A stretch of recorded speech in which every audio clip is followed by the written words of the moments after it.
我只为要来顺从神的旨意，我要建立献上我拥有的一切，我要爱你超过一切我所爱，要释放你在天上在世上，你教导我在真理的哈尼，好像你何时的所作所为，我开的冰块，祝福的葡萄汁，为大人喝得更有意义。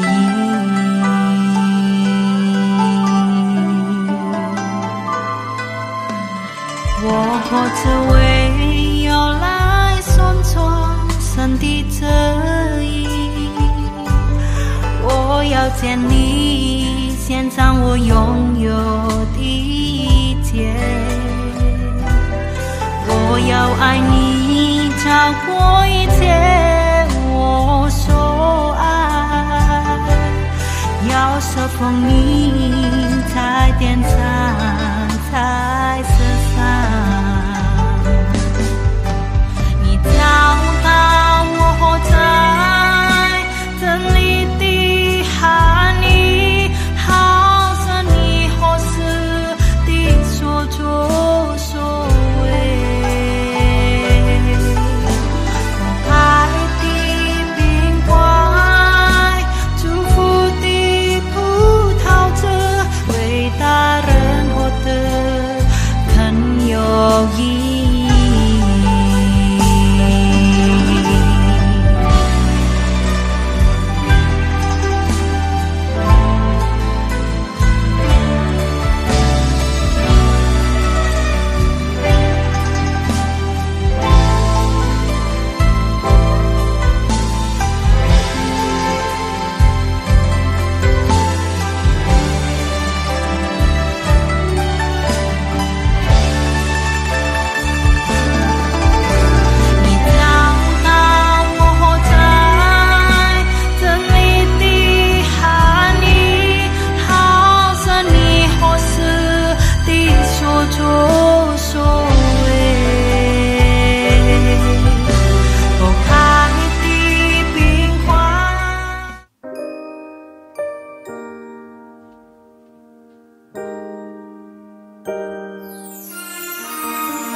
Mengagung kamu,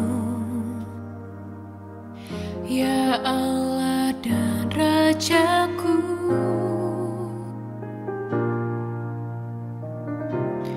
dan bernyanyi bagimu sekarang dan selamanya. Seperti rusa rindu sungaimu, jiwaku rindu engkau. Seperti tanah tiada berair, hatiku haus akan engkau. Ku memuliakanmu selama aku hidup, dan bermazmur bagimu, dan tinggikan engkau selama-lamanya. Ku mengagungkan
Shalom saudara yang dikasihi Tuhan. Pada kesempatan kali ini saya ingin membagikan firman Tuhan yang temanya sederhana sekali. Dan saya berdoa ini juga dipraktekkan oleh kita semua. Karena secara pribadi saya mengalami banyak sekali breakthrough, terobosan yang terjadi dalam kehidupan saya. Sejak saya mengerti pemahaman ini beberapa tahun lalu dalam perjalanan di kereta menuju ke pelayanan di Solo. Ketika saya lagi baca Alkitab, ada satu ayat ini muncul dan menjadi hidup. Kemudian saya menerima pengajaran-pengajaran dan pengertian yang indah banget pada saat itu. Sejak saat itu saya mulai mempraktekkan apa yang saya terima. Dan saya terkejut sekali karena di dalam saya berjalan untuk mempraktekkan firman Tuhan ini, saya mendapati bahwa cara berdoa saya berubah. Cara saya bereaksi terhadap sebuah keadaan itu berubah. Dan amazingnya, hal yang luar biasanya terjadi adalah saya mengalami banyak breakthrough di dalam miracle atau mujizat. Begitu banyak keajaiban-keajaiban yang saya terima baik secara pribadi maupun dalam kehidupan keluarga kami. Dan mengejutkan juga ketika saya menemukan bahwa anak rohani saya juga mengadopsi tema ini di dalam akun Instagramnya dia. Dan dia membagikan ini kepada banyak orang termasuk mereka yang belum mengenal Tuhan. Tentunya dengan bahasa yang sederhana secara umum. Saya ketika mendapati dan mengikuti progres ini, saya menerima dan melihat, membaca testimoni kesaksian yang luar biasa dari orang-orang yang belum kenal Tuhan. Dan mereka mempraktekkan prinsip ini, mereka melakukannya, dan mereka menyaksikan berapa banyak perubahan-perubahan yang tidak mungkin. Secara manusia itu, kata mereka tidak mungkin itu terjadi, tapi mereka mengalami yang namanya miracle dalam kehidupan mereka. Dan kemudian mereka bersaksi bagaimana suami mereka dirubah, bagaimana keluarga mereka dirubah, bagaimana pekerjaan mereka mengalami breakthrough, bagaimana finansial mereka juga mengalami perubahan besar-besaran. Saya sempat berpikir begini, kenapa ya mereka kok bisa mengalami begitu banyak hal yang amazing sampai mereka bisa saksikan dengan gila-gilaan. Tapi kenapa kita anak-anak Tuhan, kita jarang mengalami seperti yang mereka alami.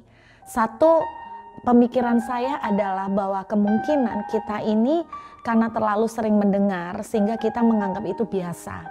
Dan kita tidak menanggapi itu dengan serius sebagai satu blessing atau sebagai satu kunci yang Tuhan kasih untuk kita mengambil banyak blessing yang Tuhan sediakan. Karena itu pada kesempatan ini saya berharap bahwa apa yang saya bagikan bisa lebih memperjelas pemahaman kita semua dan kita bisa mempraktekkan dalam kehidupan sehari-hari. Saya mau mengajak saudara untuk membaca di dalam kitab Kejadian pasal yang pertama. Judul khotbah saya hari ini adalah I Declare. Saya mendeklarasikan. Kejadian pasal 1 ayat 1 sampai dengan ayat 3. Pada mulanya Allah menciptakan langit dan bumi. Bumi belum berbentuk dan kosong, gelap gulita menutupi samudra raya. Dan roh Allah melayang-layang di atas permukaan air. Saya membayangkan begini saudara, belum ada bumi jadi belum berbentuk, tapi gelap gulita semua, tapi ada air. Berarti air ini kemungkinan melayang-layang di ruang angkasa gitu ya mungkin ya, in the space. Kemudian ada kalimat yang mengatakan roh Tuhan juga melayang-layang di atas permukaan air. Jadi ada roh Tuhan lagi melayang-layang. Oke ya, itu sikonnya. Ayat yang ketiga, berfirmanlah Allah, jadilah terang, lalu terang itu jadi. Dalam bahasa Inggris, Anda akan menemukan bahwa Tuhan itu berbicara, God spoke. Tuhan berbicara.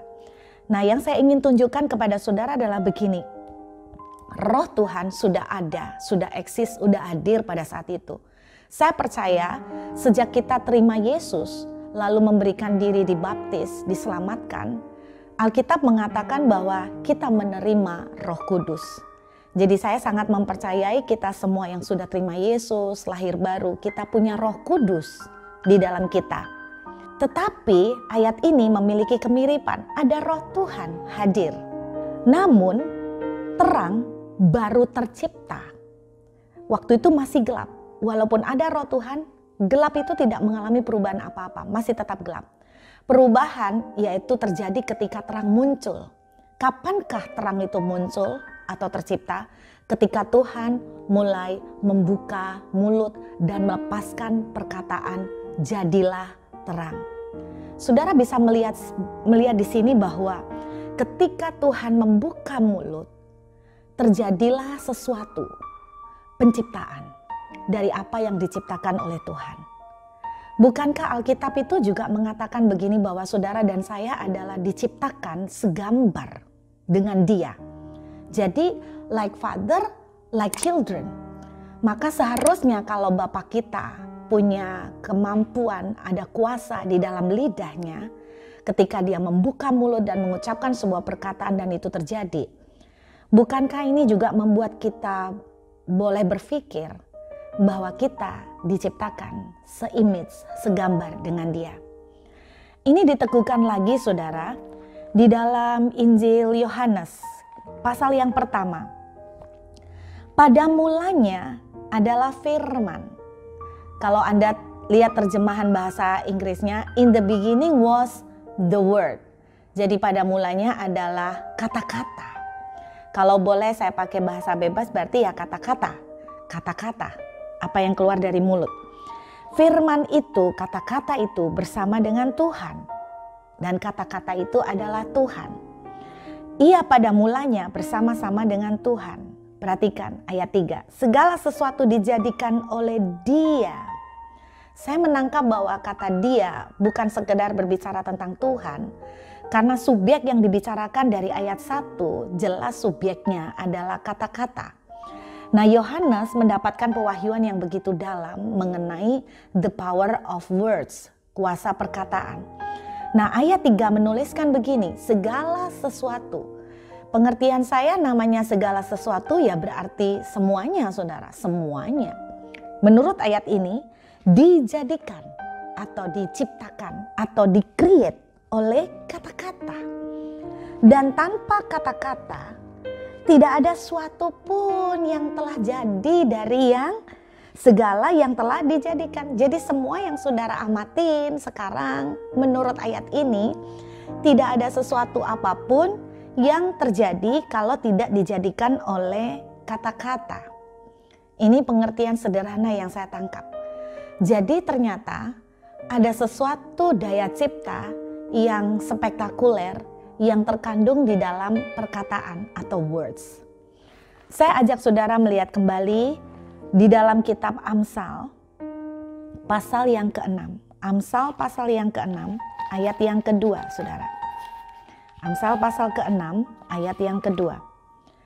Jikalau engkau terjerat dalam perkataan mulutmu. Bahasa Inggrisnya kalau kamu itu terjebak atau terjaring oleh perkataan mulut. Ternyata perkataan mulut kita itu fungsinya seperti jaring. Anda pasti tahu ya jaring kalau nelayan pergi menjala ikan pakai jaring. Ternyata ketika kita berkata-kata, kita seperti melemparkan jaring. Sama seperti jaring saudara ya. Kalau kita melemparkan jaring atau jala kita di lautan lepas, maka potensi yang kita punya, kita mendapatkan kesempatan untuk bisa mendapatkan ikan besar-besar. Kalau saudara melepaskan jaring, katakan di rawa-rawa, ya kemungkinan yang kita dapatkan ya ikan yang hidup di rawa-rawa. Termasuk di dalamnya juga kita ada kemungkinan mendapatkan kodok. Termasuk kemungkinan juga kita mendapatkan ular. Ya apa yang ada di rawa-rawa. Kalau kita melemparkan jaring ke kebun belakang, rumput-rumputan dan tanaman, maka yang kita ambil ketika jaring itu kita tarik, yang kita dapatkan ya daun-daunan atau bunga-bunga yang ada di kebun yang ikut ke jaring. Intinya kata-kata dideskripsikan, digambarkan seperti jaring. Kalau saudara melepaskan kata-kata itu di tempat rawa-rawa, maka yang Anda terima adalah ular, kodok, sama seperti ucapan kita. Saudara, terang itu baru terjadi ketika Tuhan membuka mulut dan berkata jadilah terang. Ada daya cipta terjadi setelah Tuhan membuka mulut.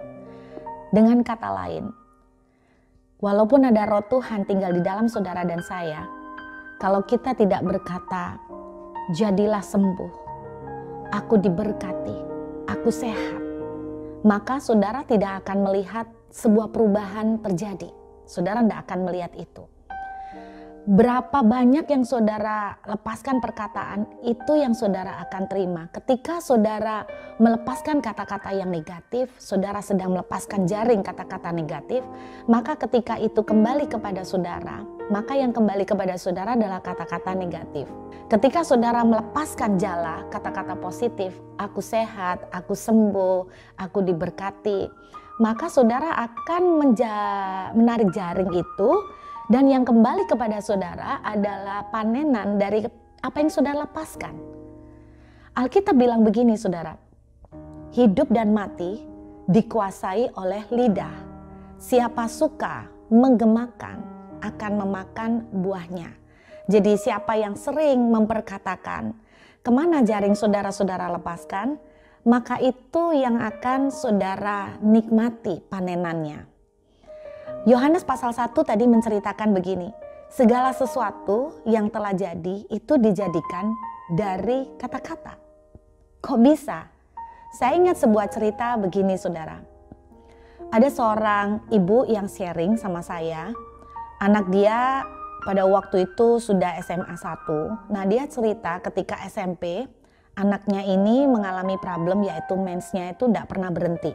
Dalam arti biasanya orang mens 5 hari sampai 10 hari, terus kemudian berhenti, baru bulan depannya lagi seperti itu. Ini kebalik, jadi berhentinya cuma 5-10 hari, selebih itu isinya mens melulu.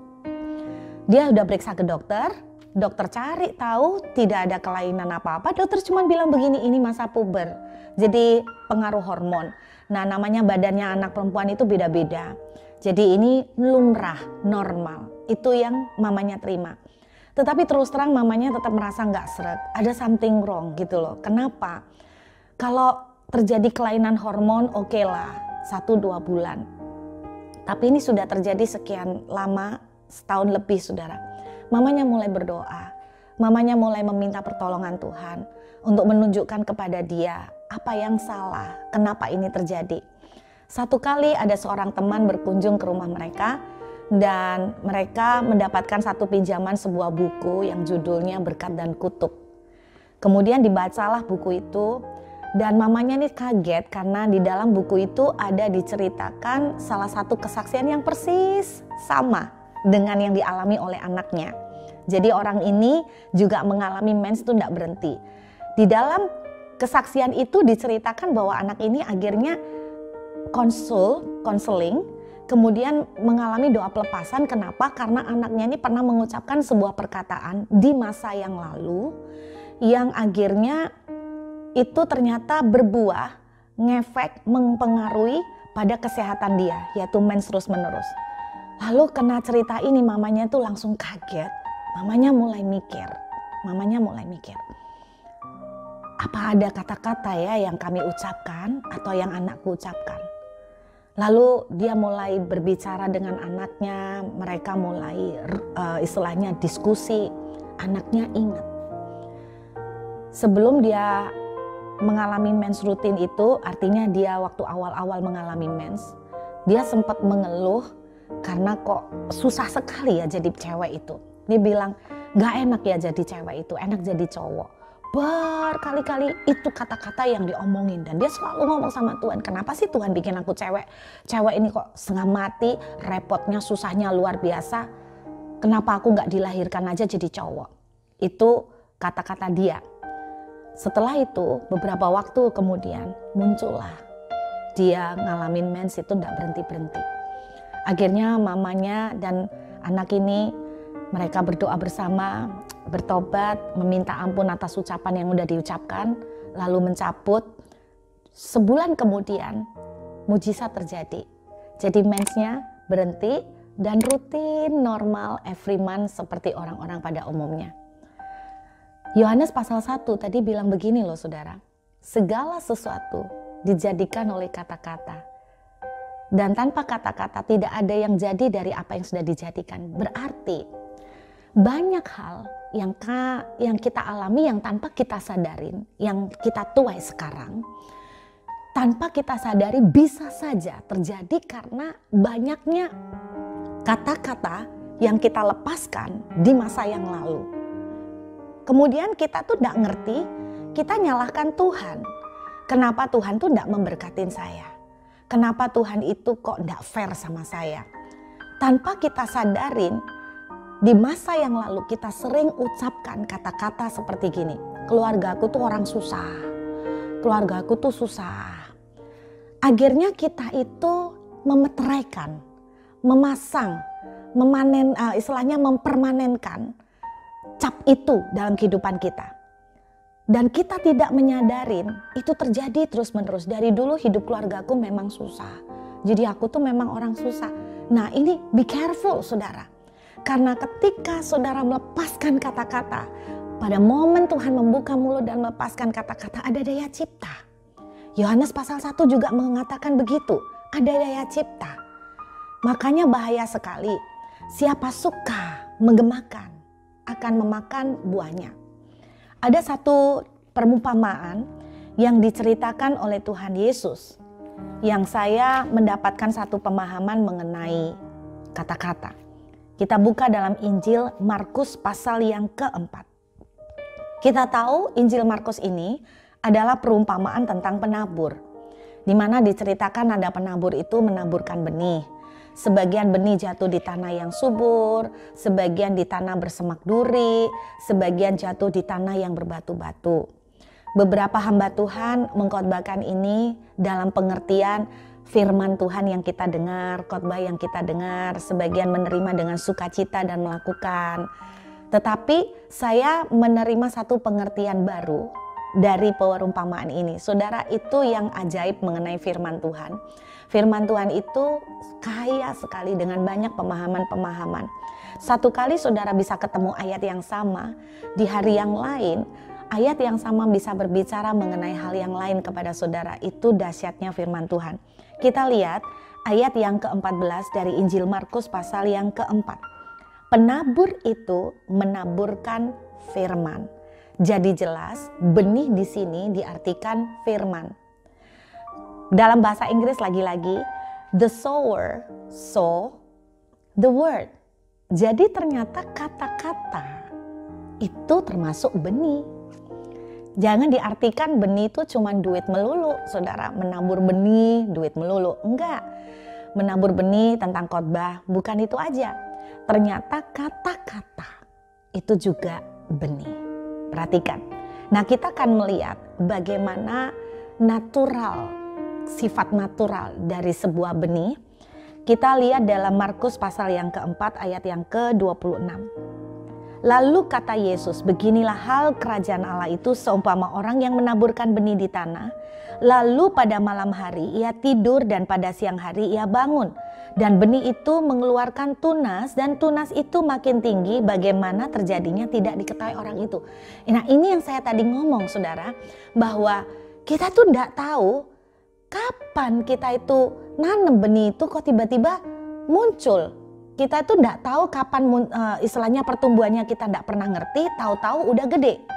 Itu yang saya bilang, kita seringkali tidak menyadari bahwa apa yang kita tuai hari ini, kehidupan yang banyak sakit penyakit, kehidupan yang banyak susah, tanpa kita sadari kita tuh tidak pernah tahu bahwa itu adalah panenan atau akibat dari apa yang kita omong, kita tabur dulu-dulu kalimat-kalimat yang kita tabur.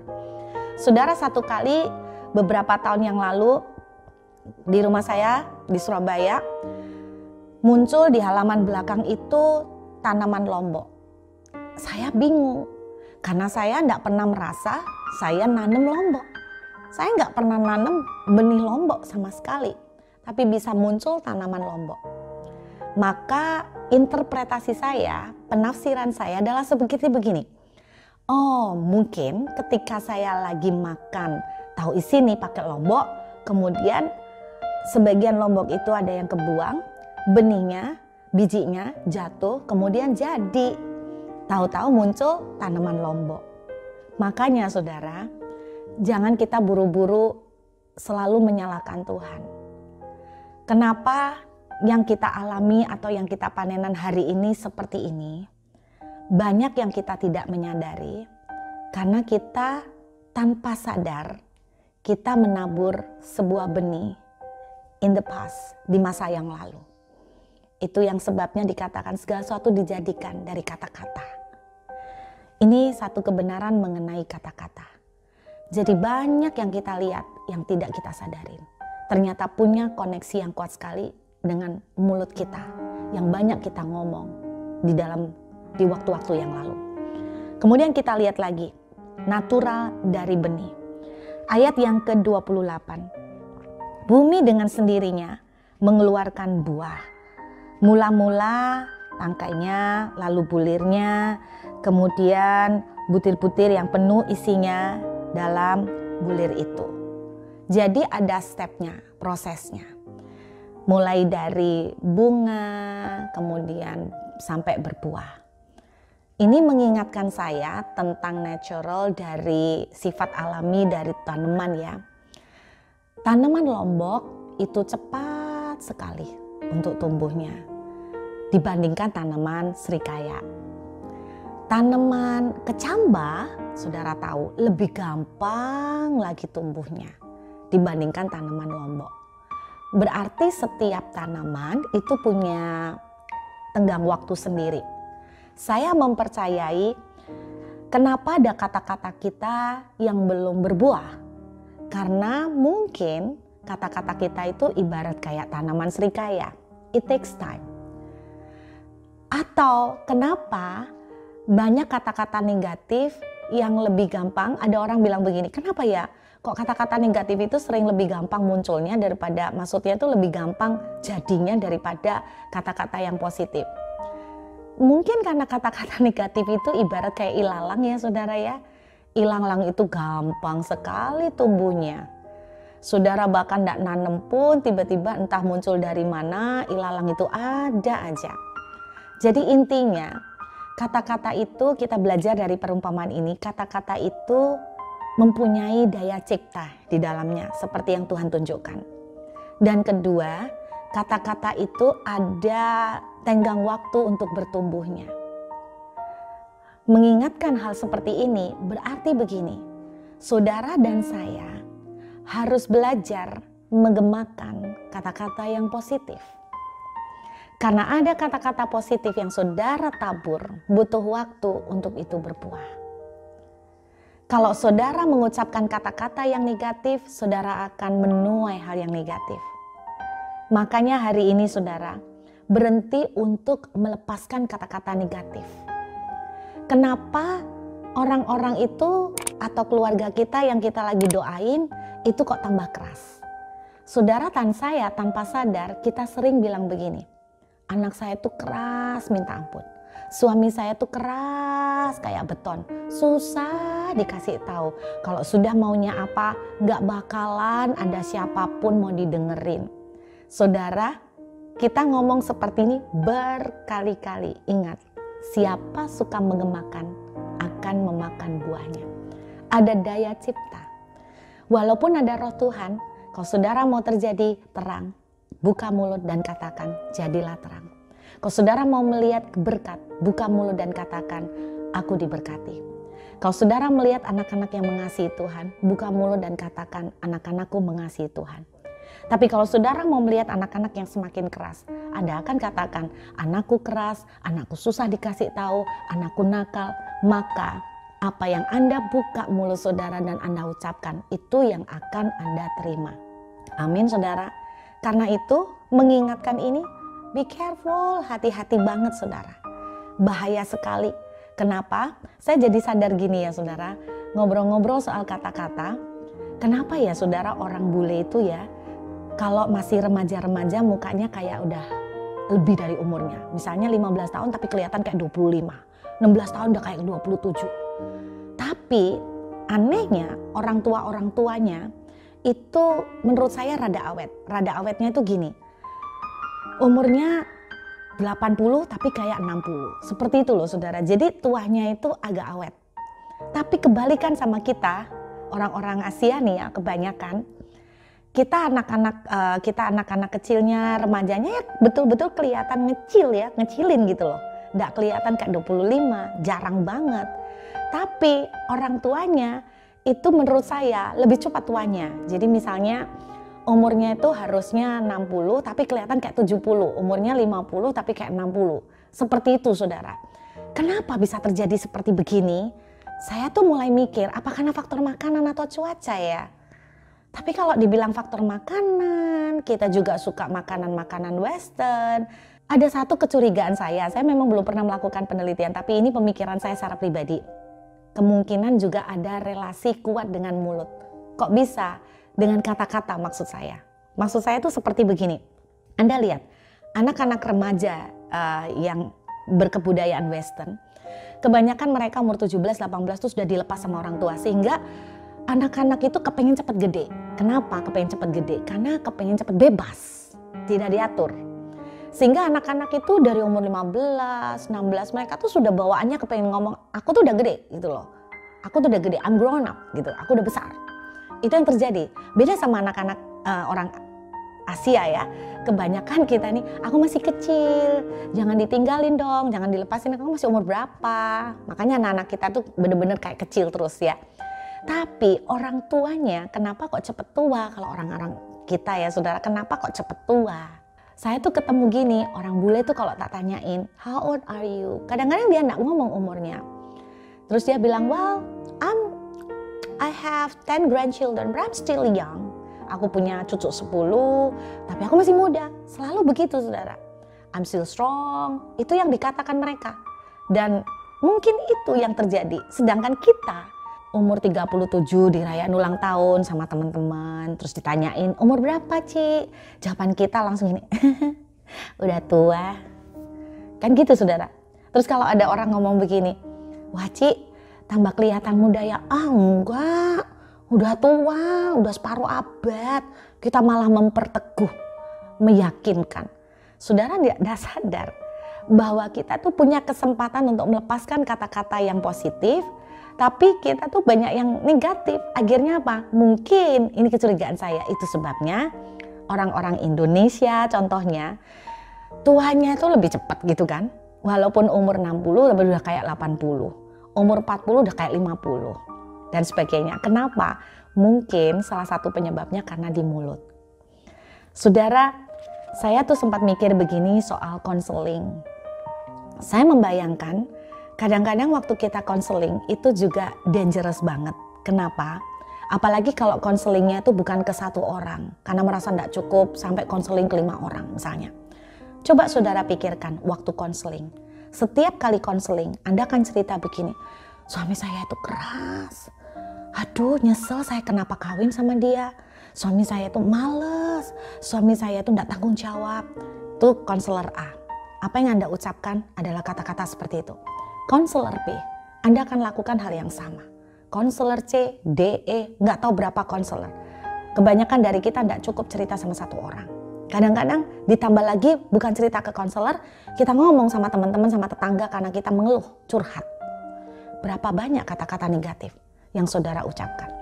Dan tanpa sadar, saudara sedang memasang, memeteraikan kutuk di atas keluarga saudara. Makanya semakin sulit untuk berubah. Kemudian saudara, saya bayangkan waktu Tuhan melihat suasana gelap di alam itu. Apakah Tuhan tuh manggil para malaikatnya? Berunding seperti begini. Kat, sini Kat, kumpul Kat. Malaikat yang panggilannya Kat, kumpul Kat, kumpul Kat. Kat, kok gelap ya? Iya ya Tuhan, gelap. Jelek ya gelap. Iya Tuhan. Aduh. Lah gelapnya kayak gini kan ya ndak enak tuh ya Kat. Iya ya Tuhan, bener gelap. Apakah Tuhan seperti itu? Enggak loh saudara. Tuhan tidak memperbincangkan dan mendiskusikan negative things. Tuhan langsung buka mulut, jadilah terang. Di masa pandemik seperti ini, apa yang saudara diskusikan? Saudara kumpul sama teman-teman terus berkata begini, ya loh, keadaan tambah susah, setengah mati, berat, ya kerjaan sepi. Saudara tidak sadar, seperti jaring. Kalau Anda lepaskan jaring ke rawa, Anda akan menuai kodok, ular. Kalau Anda lepaskan jaring ke lautan bebas, Anda akan dapatkan ikan-ikan yang besar. Hati-hati dengan apa yang Anda perkatakan. Tanpa kita sadari, kita sering melepaskan daya cipta yang negatif. Dari kesaksian orang-orang yang belum mengenal Tuhan, saya terkejut. Mereka itu ada yang kesaksian sampai urusan berat badan. Ada yang cerita dia mengalami turun berat badan 8 kilo dalam waktu 2 minggu. Dia itu praktek apa yang diajarkan mengenai kuasa perkataan. Dia tuh ngomong aku tuh langsing, aku tuh langsing, aku tuh langsing. Kita banyak yang sering kali salah ngomong loh. Kita ngomong gini, aku ini kalau makan dikit langsung meledak. Saudara jangan bilang guyon loh, guyon. Bu, saya guyon, cuman bercanda bu. Jangan diseriusin. Loh, saya bisa nganggap itu bercanda. Tetapi Anda suka atau tidak suka, ini kebenaran. Ketika Anda melepaskan kata-kata itu, tidak ada yang namanya di alam ini mengatakan, oh itu kata-kata bercanda. No. Setiap kali Anda melepaskan kata-kata, aku makan sedikit langsung meledak. Aku makan sedikit meledak. Saudara, itu yang akan saudara alamin. Itu yang akan menciptakan sesuatu, makanya semakin sulit Anda untuk menguruskan badan. Lalu dia ditanya, bagaimana dia bisa mengalami berat badan itu turun 8 kilo. Apa yang terjadi? Dia bilang sebetulnya yang terjadi sangat alami. Nafsu makannya berkurang drastis. Cuman itu aja. Ternyata alami banget proses terjadinya. 8 kilo dalam 2 minggu. Saudara, kita perlu create something good. Kita perlu meng-create sesuatu yang bagus. Kita perlu meng-create sesuatu yang positif. Saya ingat dengan cerita mengenai Nuh. Bagaimana menurut saudara cara Nuh memanggil binatang sepasang-sepasang? Apakah Bapak Nuh itu akan traveling seluruh dunia sampai menemukan binatang sepasang-sepasang? Nggak mungkin itu dia lakukan. Analogi saya adalah bahwa ketika Nuh melakukan itu, dia adalah dengan begini. Binatang-binatang, datanglah sepasang-sepasang. Binatang-binatang, datanglah sepasang-sepasang. Saya percaya Nuh membuka mulut dan melepaskan perkataan. Saudara, jadilah terang, lalu terang itu jadi. Jadilah sehat, maka sehat akan terjadi. Jadilah engkau diberkati, maka di tengah pandemik sekalipun kita akan melihat keajaiban Tuhan. Saya berharap firman ini simple, tapi kita bisa praktekkan.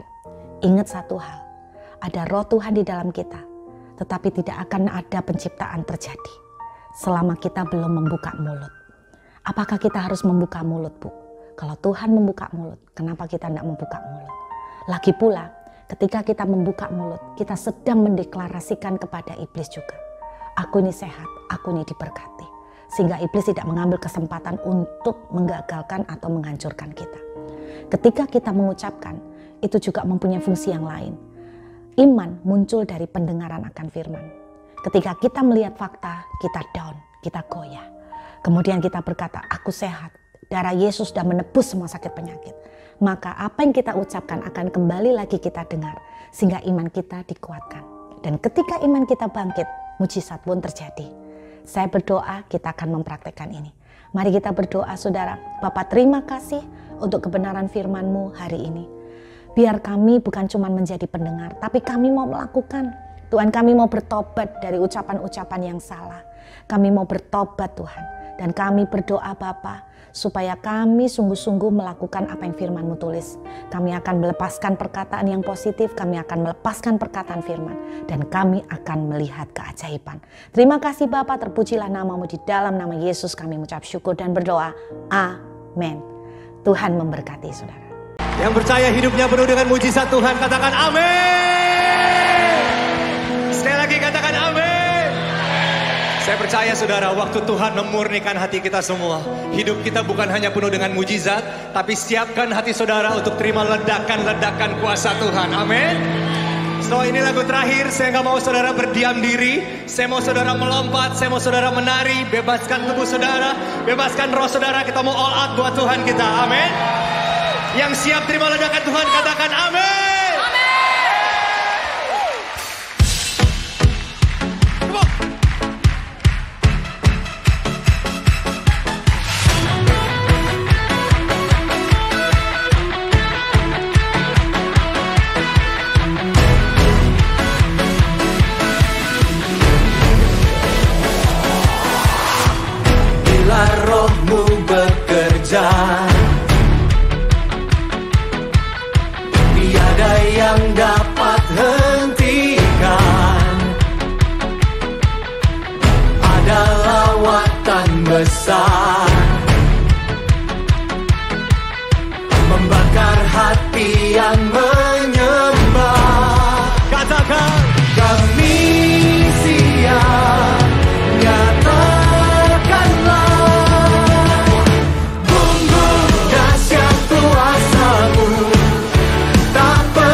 bagi Tuhan kita.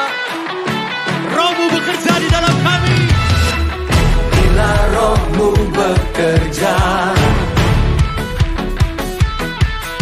tiada yang dapat hentikan.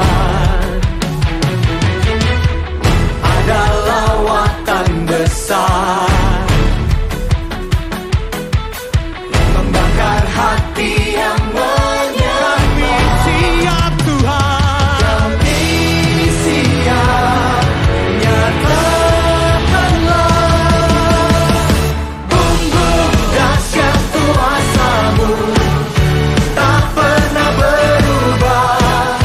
Kau yang terhebat, takkan terkalahkan. Bumbu dahsyat lawanan-Mu tercurah atasku. Kau yang terhebat, takkan terkalahkan. On piano, Joseph S. Java. And give it up for all NDC worship musicians and the orchestra.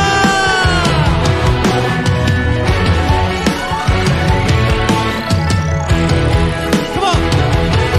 Kami siap, nyatakanlah. Kami siap, nyatakanlah.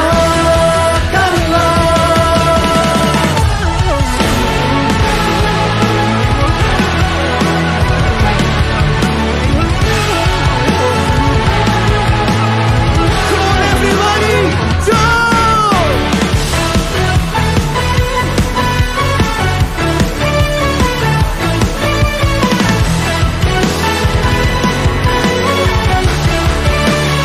Pick it up.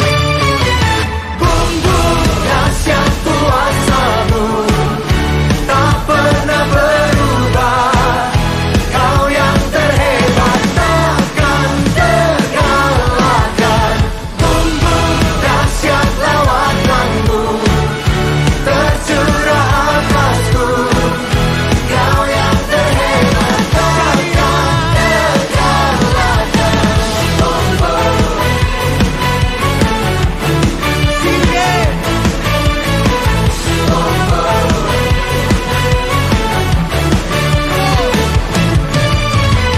Bumbu dahsyat lawanan-Mu tercurah atasku. Kau yang terhebat, takkan terkalahkan.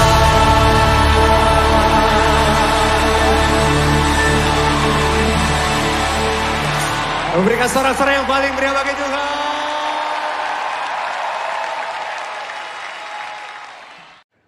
Sekarang, terimalah kasih karunia dan damai sejahtera Tuhan Yesus Kristus, dan kasih Allah Bapa kita, serta persekutuan Roh Kudus menyertai setiap kita, sekarang, seterusnya, dan selamanya.